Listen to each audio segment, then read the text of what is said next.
I thought I was going on a spa retreat. Mom tricked me into something else entirely. I'm Lennon, 32, and 2 months ago my entire world crumbled when I discovered my wife of 8 years, Jennifer, had been having an affair with my business partner Marcus for over a year. The divorce papers were signed 3 weeks ago, and I've been living in a cramped studio apartment ever since, trying to piece together what's left of my shattered life. When Mom called last Tuesday with news of a surprise wellness retreat weekend for healing and bonding, I felt something I hadn't experienced in months: hope. I packed my bags, bought her a thoughtful gift, and boarded the bus with genuine excitement for the first time since my world fell apart.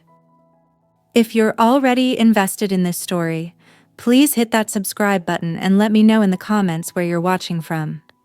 Your support means everything as I share this incredible journey of betrayal, manipulation, and ultimately, finding my strength again. Before my life imploded, I thought I had it all figured out. I was a successful architect with my own firm in Denver, designing custom homes for wealthy clients. Jennifer and I had built what seemed like the perfect marriage: a beautiful house in the suburbs, 2 cars, regular date nights, and plans for children within the next year. We met in college through mutual friends, dated for 3 years before I proposed on her birthday at her favorite restaurant. Our wedding was everything we dreamed of, and for 8 years I genuinely believed we were unbreakable. Marcus had been my closest friend since high school, and my business partner for the past 5 years. He was like a brother to me, best man at my wedding, godfather to my nephew, someone I trusted with my life and my livelihood. We'd built our architectural firm from nothing, working 18-hour days and supporting each other through every challenge. I thought our friendship was as solid as the foundations we designed. The day I discovered their affair started like any other. I came home early from a site visit, planning to surprise Jennifer with lunch from her favorite Thai place. Instead, I found them together in our bedroom, the room where Jennifer and I had talked about our future children, where we'd comforted each other through family losses, where we'd planned our dream vacation to Italy. The betrayal was so complete, so devastating, that for a moment I couldn't even process what I was seeing. The confrontation that followed was ugly. Jennifer tried to claim she'd been unhappy for years, that I was too focused on work, too emotionally distant. Marcus, my supposed best friend, stood there in my bedroom, in my house, and had the audacity to say he'd tried to fight his feelings but couldn't help himself. They'd been meeting at hotels, taking weekend trips while I thought Marcus was visiting his sick mother in Phoenix, even using our shared business credit card to fund their romantic getaways. The divorce was a nightmare. Jennifer demanded half of everything, including my stake in the architectural firm. Marcus tried to buy me out at a fraction of what my share was worth, claiming business had been slow, a lie I discovered when I found contracts he'd been hiding from me. I lost not just my wife and best friend, but potentially my career and financial security. Friends took sides, with some believing Jennifer's narrative that I'd been neglectful and emotionally unavailable. The stress caused me to lose 20 pounds, develop insomnia, and make costly errors on projects that nearly ruined my professional reputation. By the time the divorce was finalized, I was a shell of my former self.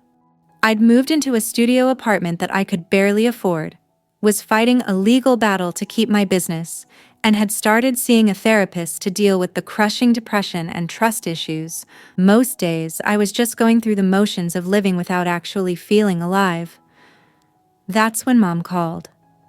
"Lennon, sweetheart," she said, using that gentle tone she'd used since I was a child. "Your father and I have been so worried about you. You've been isolating yourself, and we can see how much you're struggling." She paused, and I could hear the emotion in her voice. "I've arranged something special for us, a wellness retreat weekend. Just you and me. We'll do meditation sessions, spa treatments, healthy cooking classes, and have lots of time to talk.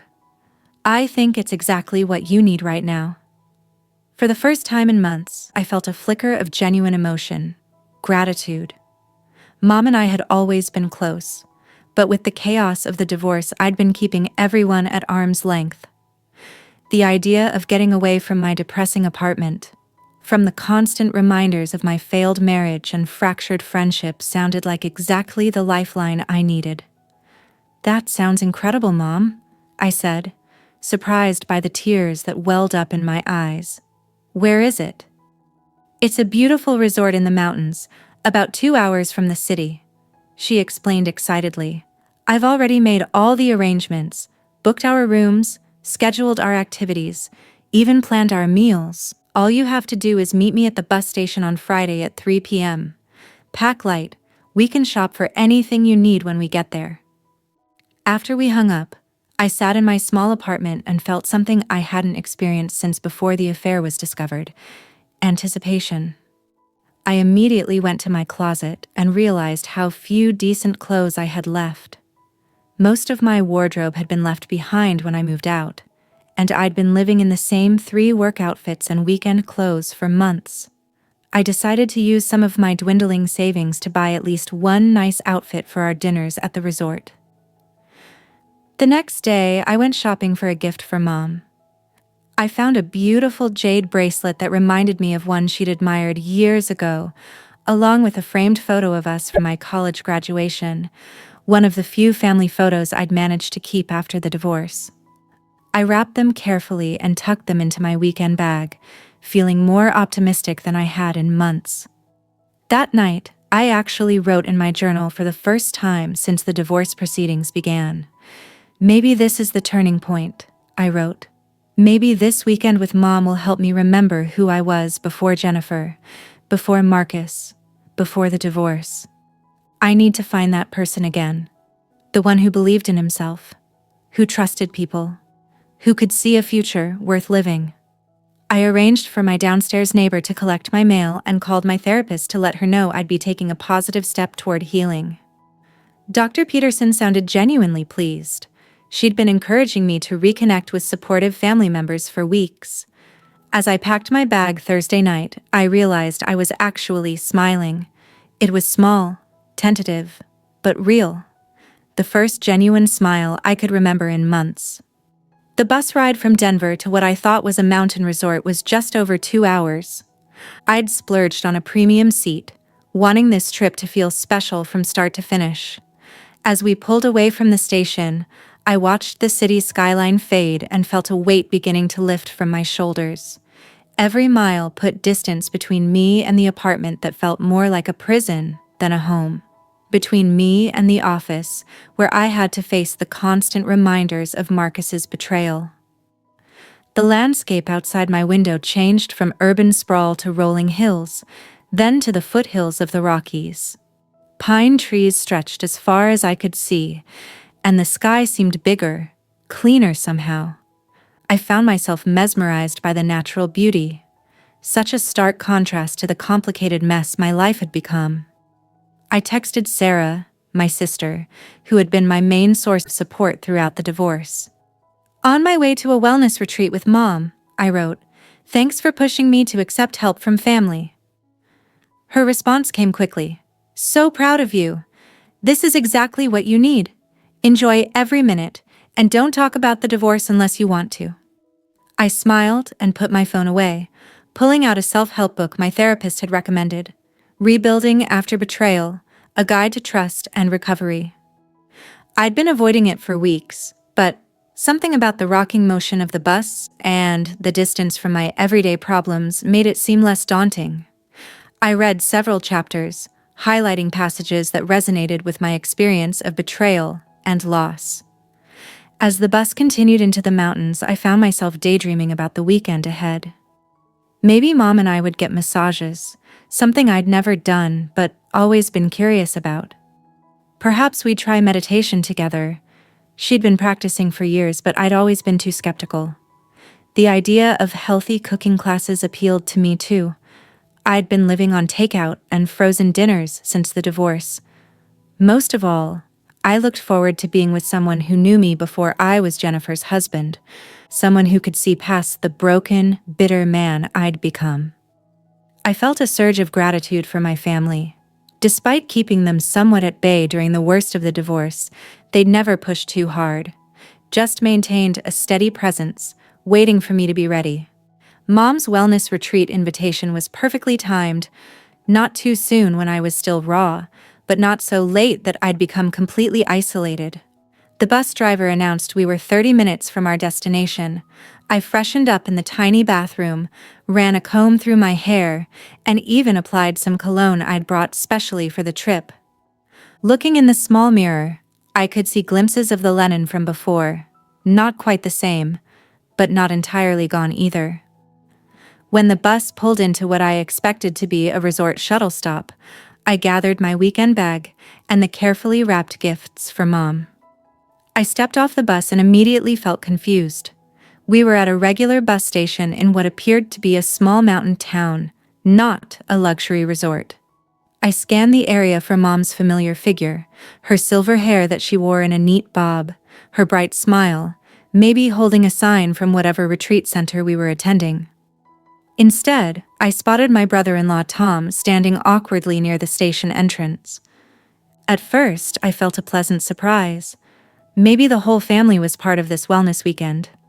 Tom and I had always gotten along well, though we'd drifted somewhat since his marriage to my sister Sarah 5 years ago. As I approached him, however, I noticed something strange in his expression, a nervousness that seemed out of place for a simple pickup.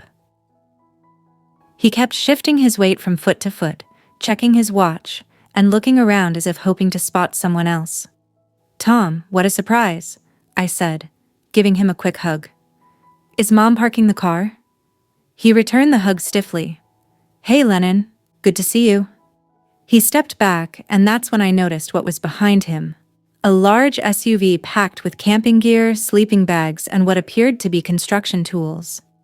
My confusion must have shown on my face because Tom immediately launched into an explanation, his words tumbling out too quickly. "So, slight change of plans. Mom and Dad got called away on some urgent family business. Your Aunt Helen had a medical emergency in Phoenix. They left yesterday morning." I stared at him, trying to process this information. "But the wellness retreat, the spa treatments, the resort?" Tom winced. "Yeah, about that. The thing is, we really need your help this weekend. Sarah's been planning this family cabin renovation project for months, and we're way behind schedule. The foundation work needs to be finished before winter, and with your architectural background." The pieces were starting to come together in my mind, but I still couldn't quite believe what was happening. "Are you telling me there's no wellness retreat?" "Not exactly," Tom continued, not quite meeting my eyes. "But think about it. Physical work, mountain air, family bonding. It's kind of like a retreat, right? Plus, Sarah's been so stressed about this project. And you know how she gets when she's overwhelmed." I looked at the camping gear, then back at Tom, then at my small weekend bag with the carefully wrapped gifts for Mom. The realization hit me like a physical blow. There was no wellness retreat. There never had been. I'd been tricked into coming to provide free architectural and construction labor for my sister's cabin project. "Tom," I said slowly, "please tell me this is some kind of mistake." Tom had the decency to look ashamed. "Look, I told Sarah this wasn't the right way to handle it, but you know how she gets when she sets her mind on something.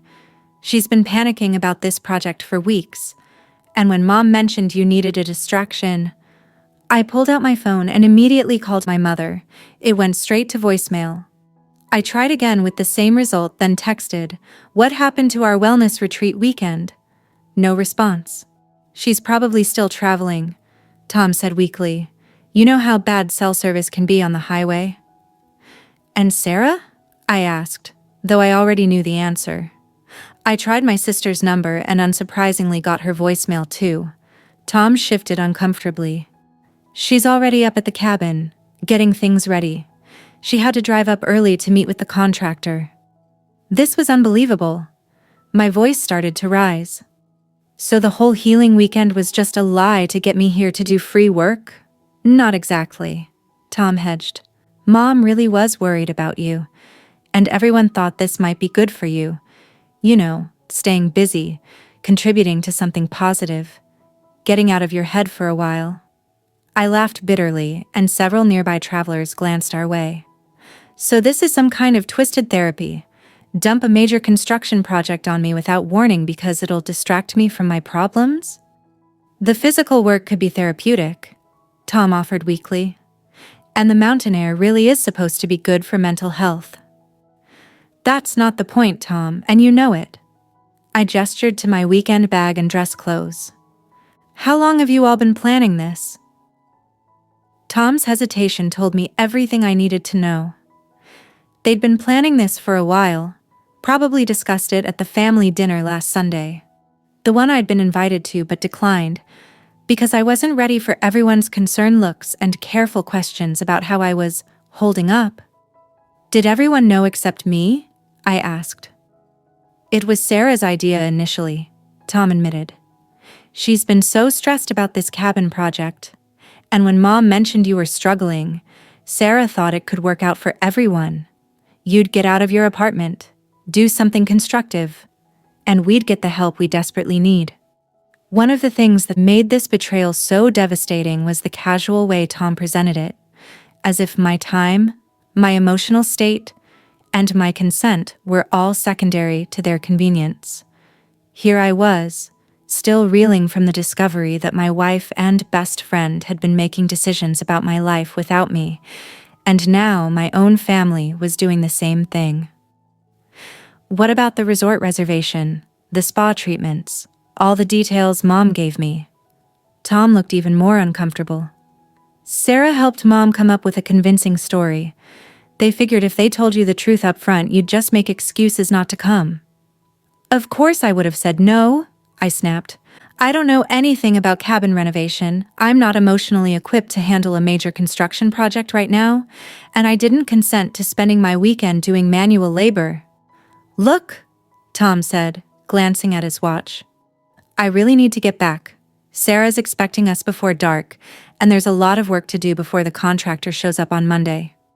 The presumption was staggering. Not only had they lied to me, but they were still expecting me to go along with their deception as if I had no choice in the matter. And if I refuse? Tom shrugged. The bus back to Denver doesn't run until Sunday evening. You could spend the weekend at the motel in town, I guess, but it's pretty basic. The cabin's actually nice. Sarah's put a lot of work into it. I stood there in the bus station parking lot, feeling a familiar sense of powerlessness wash over me. Just like with Jennifer and Marcus, people I trusted had made decisions about my life without consulting me, then presented me with a fait accompli as if my feelings and preferences didn't matter. But something was different this time. Maybe it was the months of therapy. Maybe it was hitting rock bottom and having nowhere to go but up. Or maybe it was just that I'd reached my limit of being manipulated by people who claimed to love me. Instead of the crushing defeat I'd felt when discovering Jennifer's affair, I felt something else rising. Anger? Yes, but also a clarity I hadn't experienced in months. Take me to the cabin, I said finally. Tom looked relieved. Great, I knew you'd come around. Sarah's going to be so... I'm not finished, I interrupted. I'm going to the cabin, but not to work on your project. I'm going to tell Sarah exactly what I think about this manipulation, document what you've all done, and then figure out my next steps. You don't get to trick me into free labor and pretend it's for my own good. The relief disappeared from Tom's face. Come on, Lennon, don't be like that. Sarah's really stressed about this project. And your family. Families help each other out. Families don't lie to each other, I replied, picking up my bag. Families don't manipulate each other's vulnerabilities for their own benefit. And families don't make major commitments on someone else's behalf without asking. The drive to the cabin was tense. Tom attempted small talk about his job and the kids, but I responded with one-word answers, my mind still reeling from the deception. The mountain roads were winding and narrow, pine trees towering on both sides, and under different circumstances, I might have found the scenery peaceful.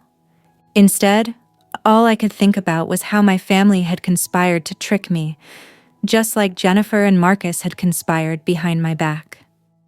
After about 45 minutes, we turned down a dirt road that led to a clearing where a half-finished cabin sat surrounded by construction materials, tools, and piles of lumber. It was larger than I'd expected, more of a small house than a cabin, and I could see it had good bones despite being clearly unfinished. Sarah emerged from the structure as we pulled up, wearing work clothes and a tool belt, her hair pulled back in a messy ponytail. She looked nervous, but tried to greet me with enthusiasm. "Lennon, I'm so glad you're here," she said, approaching for a hug. "This project has been overwhelming, and having your architectural expertise is going to make such a difference." I stepped back, avoiding the hug. "Cut the act, Sarah. Tom already told me the truth about your little deception." Her face fell, and she shot Tom an accusatory look. "You weren't supposed to tell him like that. We agreed, you agreed," I interrupted. "I wasn't part of any agreement because no one bothered to include me in the decision-making process. Sound familiar?" Sarah's expression grew defensive. "Look, I know you're upset, but think about it logically. You needed to get out of that depressing apartment, and I desperately need help with this project. It's a win-win situation." "It's only win-win if both parties consent," I replied. "Otherwise, it's exploitation." Tom was unloading camping gear from the SUV, clearly trying to stay out of the conversation. Sarah gestured toward the cabin. "Just look at what we're trying to accomplish here. This is going to be a place where the whole family can gather, where we can make new memories. I thought you'd want to be part of that." "Then you should have asked me honestly instead of creating an elaborate lie involving a wellness retreat that never existed." Sarah's face flushed. "Mom was genuinely worried about you. We all were. You've been isolating yourself, refusing to come to family dinners, barely returning phone calls. This seemed like a way to help you, while also solving my problem." "Your problem," I repeated. "That's what this is really about, isn't it? You took on a project you couldn't handle, you're behind schedule, and you needed free professional help. Rather than hiring a contractor or admitting you were in over your head, you decided to manipulate your recently divorced brother into providing free labor." "That's not fair," Sarah protested. "I genuinely thought this would be good for you. Physical work, mountain air, family time. If you genuinely thought it would be good for me, you would have presented it honestly and let me make the decision myself," I shot back. "Instead, you concocted an elaborate deception because you knew I'd say no to what you were actually asking." Tom finished unloading and approached us cautiously. "Look, we're all here now. Why don't we at least look at what needs to be done? Lennon, your architectural input could really help us avoid costly mistakes." I looked around at the construction site, taking in the scope of the project with professional eyes. The foundation work was indeed behind schedule, and from what I could see, there were several potential issues that could become expensive problems if not addressed properly. The electrical rough-in looked questionable, and the plumbing layout seemed inefficient. But that wasn't the point. "Here's what's going to happen," I said, my voice calmer than I felt.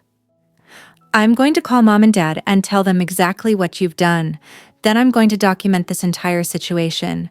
Then I'm going to figure out how to get back to Denver without waiting until Sunday." Sarah's eyes widened. "Lennon, please don't make this into a bigger deal than it has to be. We're family. We should be able to work this out." "We are family," I agreed, which is exactly why this betrayal hurts so much. Jennifer was my wife and Marcus was my best friend, and they made decisions about my life without involving me. Now my own sister and mother have done the same thing. I pulled out my phone and dialed my mother's number again. This time, it rang. "Lennon, sweetheart," she answered, sounding cheerfully surprised. How's the wellness retreat going? Are you feeling better already? What wellness retreat, Mom? I asked, my voice deadly calm. There was a long pause. What do you mean, honey? I mean the wellness retreat that never existed. The spa treatments and meditation sessions and healthy cooking classes that were all just lies to trick me into providing free labor for Sarah's construction project. Another pause. Longer this time. Oh, Tom wasn't supposed to. We thought it would be easier if you lied to me, I finished. If you manipulated my emotional vulnerability to get what you wanted, just like Jennifer and Marcus did? That's completely different, Mom said, her voice becoming defensive. We were trying to help you. You've been so withdrawn, so depressed. We thought having a project to focus on, being useful, might help you feel better about yourself. You thought, I repeated. You all thought. But no one asked me what I thought, what I needed, what I wanted. You decided what would be best for me and then lied to get me to comply. Lennon, you're being dramatic. It's just a weekend of helping your sister. No, Mom, it's not. It's a weekend of being deceived, manipulated, and exploited by people I trusted. It's my family treating me exactly the way Jennifer and Marcus did, making decisions about my life without my input or consent. Sarah was hovering nearby, trying to hear both sides of the conversation. Tom had retreated to the SUV, probably texting his wife about the drama he'd gotten caught up in. We love you, Mom continued. Everything we did was out of love and concern for your well-being. If you loved me, you would have respected me enough to be honest, I replied. If you were genuinely concerned about my well-being, you would have asked what I needed instead of deciding for me. And if this was really about helping me heal, you wouldn't have set me up to fail by sending me to a construction site with weekend clothes and no preparation. I took a deep breath. Here's what's going to happen. Sarah is going to drive me back to town, where I'm going to rent a car and drive home.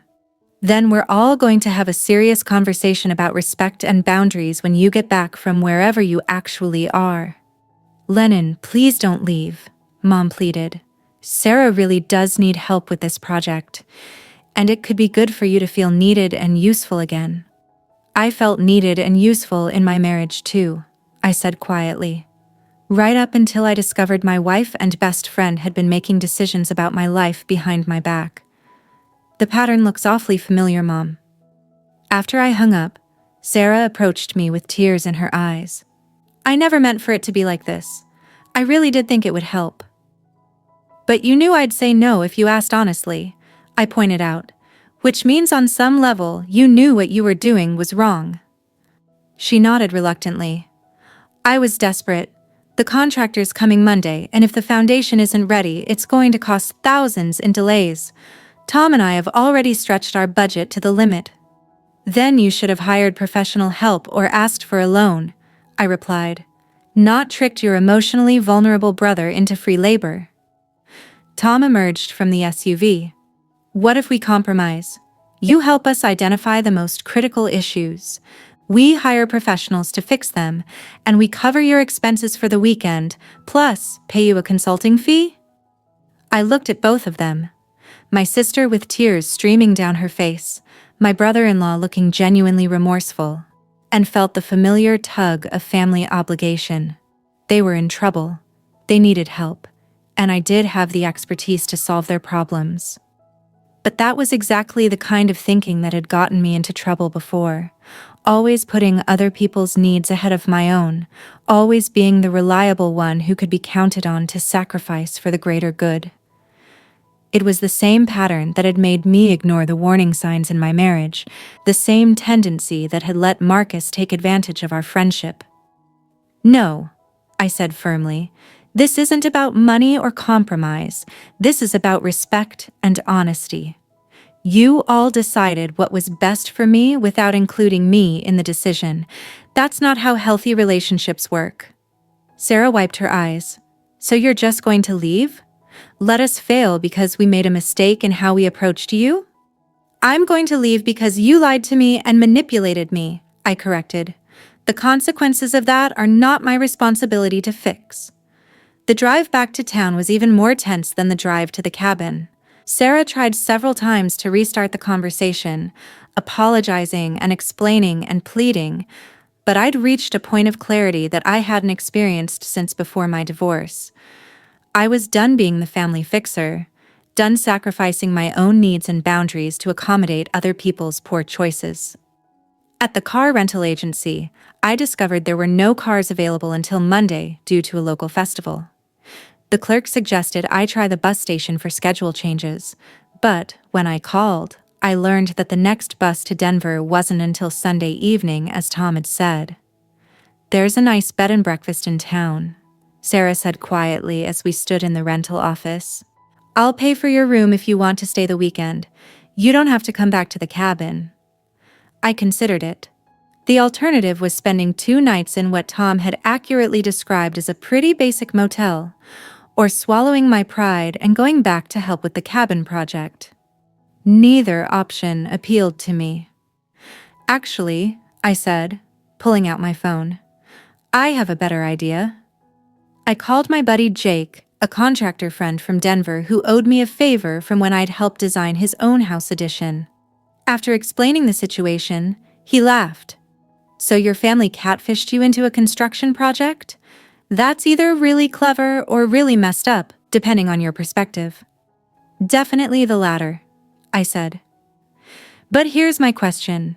If I sent you photos and descriptions of what needs to be done, could you give me a rough estimate for professional completion?"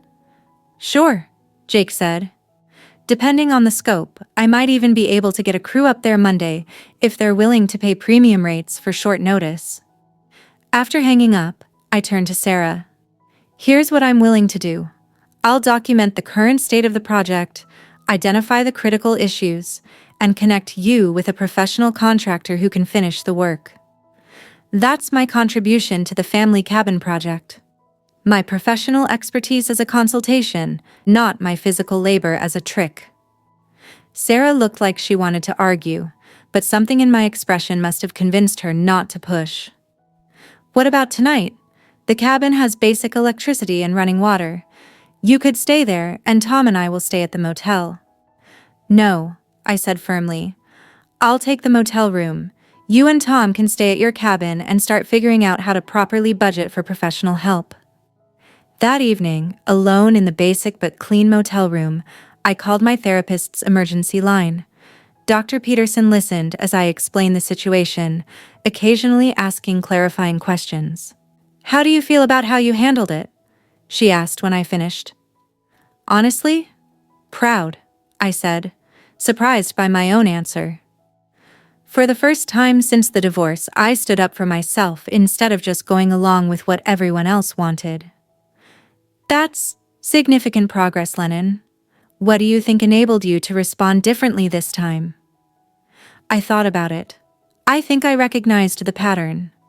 Jennifer and Marcus made decisions about my life without including me, and now my family was doing the same thing. The circumstances were different, but the underlying disrespect was identical. And how does it feel to prioritize your own needs and boundaries? Scary, I admitted, but also liberating. I've spent so much of my life trying to be the person everyone else needed me to be. Maybe it's time to figure out who I actually am and what I actually want. The next morning, Sarah knocked on my motel room door, looking sheepish. I brought coffee and bagels. Peace offering? I accepted the coffee but remained guarded. "What's this about, Sarah?" I wanted to apologize, really apologize, not just try to smooth things over. She sat on the small motel chair while I remained on the bed. "Tom and I talked for hours last night, and he helped me see how manipulative what I did was." "Tom seems like he knew it was wrong from the beginning," I observed. "He did. He tried to talk me out of it, but I convinced him it would work out fine. I was so focused on my own stress and problems that I didn't consider how this would affect you." She paused.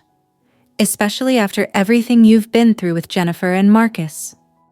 I studied my sister's face, looking for signs of genuine remorse versus damage control. "What changed your mind?" Last night you were still trying to justify it. Honestly, Tom pointed out that if someone had done to me what I did to you, I'd be furious. If someone had lied to me about a spa weekend when I was dealing with a major life crisis, just to trick me into free labor for their project, I'd probably never forgive them. That was more honest than I'd expected. So what are you hoping to accomplish with this conversation?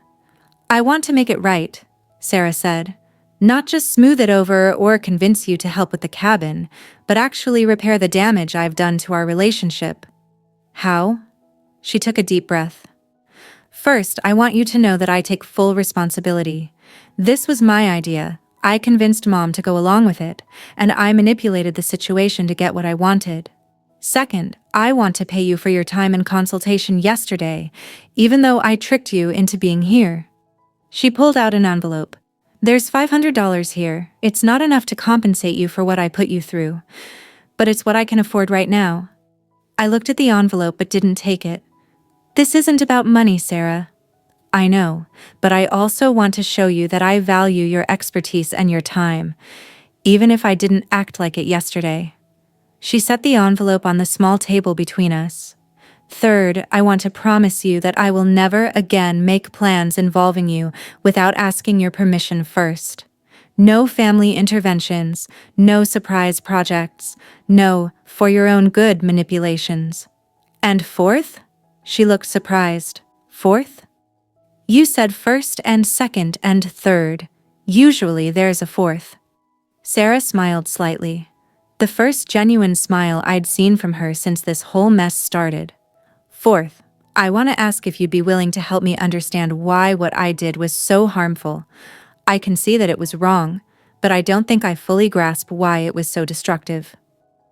That was not what I'd expected her to say. I sipped my coffee, considering her request. Are you sure you want to hear this? Because it's not going to be comfortable. I'm sure. I set down my coffee and looked directly at her. What you did was a fundamental violation of trust and consent. You identified my vulnerability, my depression and isolation after the divorce, and exploited it to get what you wanted. When I was at my lowest point, struggling to rebuild my sense of self-worth and ability to trust people, you taught me that even my own family will lie to me if it serves their purposes. Sarah's face paled, but she nodded for me to continue. But the worst part wasn't the deception itself. It was the assumption that my feelings, my consent, my autonomy didn't matter as much as your convenience. You decided what would be good for me without asking what I actually needed. You made a major commitment of my time and energy without my permission, and when I objected, you tried to make me feel guilty for not going along with your manipulation. I paused, watching her process this. Sarah, I'm still recovering from discovering that my wife and best friend were making decisions about my life behind my back. They convinced themselves they were justified, that their feelings and needs mattered more than my right to know the truth about my own life. What you did follows the exact same pattern. Tears were streaming down Sarah's face now. I never thought of it that way. I just saw you struggling and thought I could solve two problems at once. But you didn't ask me if I wanted your solutions, I pointed out. You didn't respect me enough to be honest about what you were asking for. You treated me like a resource to be managed, rather than a person with his own feelings and needs. We sat in silence for several minutes while Sarah cried quietly. Finally, she looked up at me. How do I fix this? Not just smooth it over, but actually repair the damage? You start by keeping the promises you just made, I said. No more manipulative interventions, no more decisions about my life without my input. You respect my boundaries even when you don't understand them. What else? You help me understand why I should trust you again, I said, watching Sarah absorb the weight of my words. She wiped her eyes with the back of her hand. How do I do that? Time, I said simply, and consistency. Trust isn't rebuilt with grand gestures or apologies. It's rebuilt through small, consistent actions that demonstrate you've actually changed your behavior, not just your words. Sarah nodded slowly. What about right now? What about this weekend? I considered this carefully. The old Lennon would have immediately softened, would have found a way to make everyone feel better about the situation. But the man sitting in this motel room had learned something valuable about boundaries. Right now, you honor my decision to leave, I said.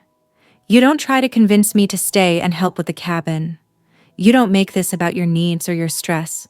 You let me go home and process what happened without feeling guilty about it. And the cabin project? That's your responsibility to figure out. I'll send you Jake's contact information, and you can hire him or find someone else. But that's your project, your budget, your problem to solve. Sarah was quiet for a long moment. Then she stood up and moved toward the door. I understand, and Lennon, I really am sorry. Not just sorry I got caught or sorry things went badly, but sorry I treated you that way. After she left, I sat in the motel room and felt something I hadn't experienced in months. A sense of my own power. For the first time since discovering Jennifer's affair, I had stood up for myself completely. I hadn't compromised my boundaries to make other people comfortable. I hadn't sacrificed my own needs to avoid conflict. I spent the rest of Saturday walking around the small mountain town, thinking about the conversation with Dr. Peterson and what this weekend had taught me. By Sunday evening, when I finally boarded the bus back to Denver, I felt different. Not healed. That would take much longer, but stronger. The text from Sarah came 3 days later. Jake's crew started work on the cabin today. You were right about the electrical issues. Could have been a major fire hazard. Thank you for the referral, and thank you for not letting me get away with what I did. I didn't respond immediately. When I finally did, it was simple. You're welcome. I hope the project goes well. A month later, Mom called to apologize. A real apology this time, not an attempt to smooth things over. We talked for over an hour about boundaries and respect, and how families can hurt each other even with the best intentions. 2 months after that, Sarah invited me to see the finished cabin. This time, she was completely honest about what she was asking for. I'd love to show you what your consultation helped create, but I understand if you're not ready for that yet. No pressure, no manipulation, just an open invitation whenever you feel comfortable. I wasn't ready yet, but I appreciated the honesty. 6 months later, I was ready. The cabin was beautiful, everything Sarah had dreamed it would be. But more importantly, our relationship was slowly rebuilding on a foundation of honesty and mutual respect. You know what the strangest thing is? I told Dr. Peterson during one of our sessions. I think this whole mess with the fake wellness retreat might have been exactly what I needed. How so? It forced me to practice standing up for myself in a situation where the stakes were manageable. With Jennifer and Marcus, I was so devastated that I could barely function, let alone advocate for myself. But with Sarah, I was hurt and angry enough to find my voice again. Dr. Peterson smiled. And how does it feel to have that voice back? Scary, I admitted, but also like coming home to myself. The divorce was finalized, the business partnership was dissolved, and I eventually started my own firm. It was smaller than what Marcus and I had built together, but it was mine. I was slowly learning to trust people again, carefully, and with appropriate boundaries. Jennifer tried to reach out several times through mutual friends, claiming she wanted closure. I never responded. Some chapters of your life don't need a neat ending, they just need to be over. Marcus attempted a reconciliation email 6 months after the divorce, saying he missed our friendship and hoped we could work past this. I deleted it without responding. I'd learned that not every relationship deserves to be salvaged, no matter how much history you share. But my family, that was different. We were learning how to be honest with each other, how to respect boundaries, how to love each other without trying to control each other. It wasn't always easy, but it was real in a way our relationships had never been before. A year after the fake wellness retreat, I actually did go on a real one. Alone. On my terms. Focused on my own healing. It was everything I'd hoped that weekend with Mom would be. Peaceful, restorative, and genuinely therapeutic. As I sat in a meditation session overlooking a mountain lake, I thought about the journey that had brought me there. The betrayal, the divorce, the family manipulation, and finally, the hard-won discovery of my own worth and voice. I pulled out my journal and wrote, "Today, I'm grateful for my strength, for my boundaries, and for learning the difference between being helpful and being used. I'm grateful for the people who respect me enough to be honest, and for the wisdom to walk away from those who don't." For the first time in over a year, I was looking forward to going home.